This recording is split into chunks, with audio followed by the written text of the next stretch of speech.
جماعت اسلامی نے آج کراچی کے 11 مقامات پر پیٹرولیم مصنوعات کی قیمتوں پر احتجاجی مظاہرے کرنے کا اعلان کر دیا۔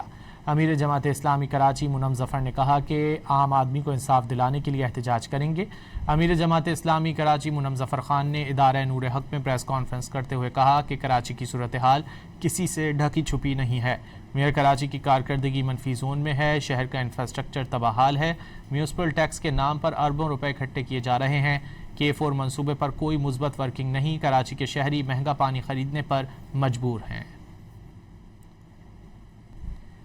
جماعت اسلامی نے آج کراچی کے 11 مقامات پر پیٹرولیم مصنوعات کی قیمتوں پر احتجاجی مظاہرے کرنے کا اعلان کر دیا۔ امیر جماعت اسلامی کراچی منم ظفر نے کہا کہ عام آدمی کو انصاف دلانے کے لیے احتجاج کریں گے۔ امیر جماعت اسلامی کراچی منم ظفر خان نے ادارہ نور حق میں پریس کانفرنس کرتے ہوئے کہا کہ کراچی کی صورتحال کسی سے ڈھکی چھپی نہیں ہے۔ میئر کراچی کی کارکردگی منفی زون میں ہے، شہر کا انفراسٹرکچر تباہال ہے، میونسپل ٹیکس کے نام پر اربوں روپے اکٹھے کیے جا رہے ہیں، K4 منصوبے پر کوئی مثبت ورکنگ نہیں، کراچی کے شہری مہنگا پانی خریدنے پر مجبور ہیں۔